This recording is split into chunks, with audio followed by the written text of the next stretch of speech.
श्रोतेहो नमस्कार. आरोग्यम धनसंपदा या कार्यक्रमात आज आपण ऐकणार आहोत हिवाळ्यातील विषाणूजन्य आजार याविषयी डॉक्टर जयराज नायर यांनी दिलेल्या माहितीचा भाग दुसरा. श्रोतेहो नमस्कार. आज मी आपल्यासमोर हिवाळ्यातील सर्दी आणि तिची काळजी या अत्यंत महत्त्वाच्या विषयावर तुम्हाला माहिती सांगणार आहे. हिवाळा हा ऋतू आपल्याला थंडावा, आनंद आणि सणाचा उत्साह घेऊन येतो. परंतु याच ऋतूमध्ये आरोग्याशी संबंधित अनेक समस्या देखील आपल्यासमोर उभ्या राहतात.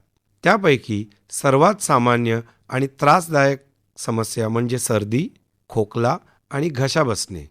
हिवाळ्यात तापमान घटल्यामुळे शरीरातील उष्णता कमी होते.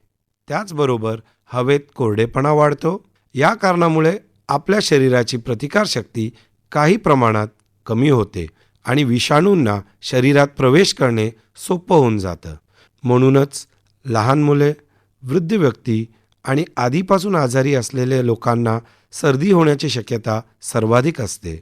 सर्दीचे लक्षणं जरी साधी वाटत असली, जसे नाक बंद होणे, नाक वाहणे, शिंका, खोकला, अंगदुखी किंवा सौम्य ताप, तरी योग्य काळजी न घेतल्यास हा त्रास वाढून फुफ्फुसापर्यंत जाऊ शकतो.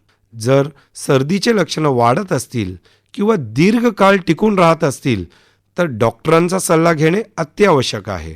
अनेकदा लोक औषधं मनमानीपणे घेतात, जे आरोग्यासाठी धोकादायक ठरू शकते.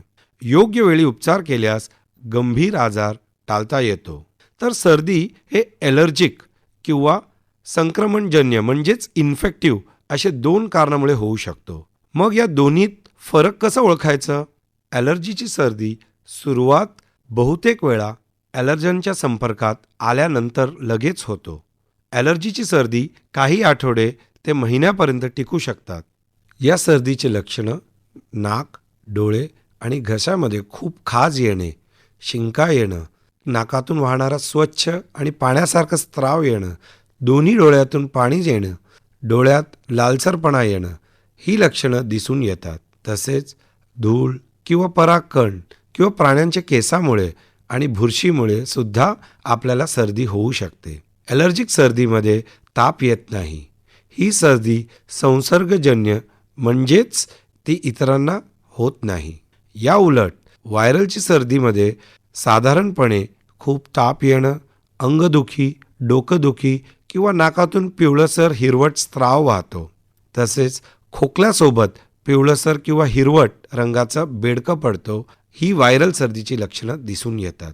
जर तुम्हाला ॲलर्जिक सर्दीचा त्रास असेल तर डॉक्टरांच्या सल्ल्यानुसार अँटीहिस्टॅमिनिक किंवा संक्रमणजन्य सर्दी असेल तर डॉक्टरांच्या सल्ल्यानुसार अँटीबायोटिकचा वापर केल्यास त्रास कमी होतो.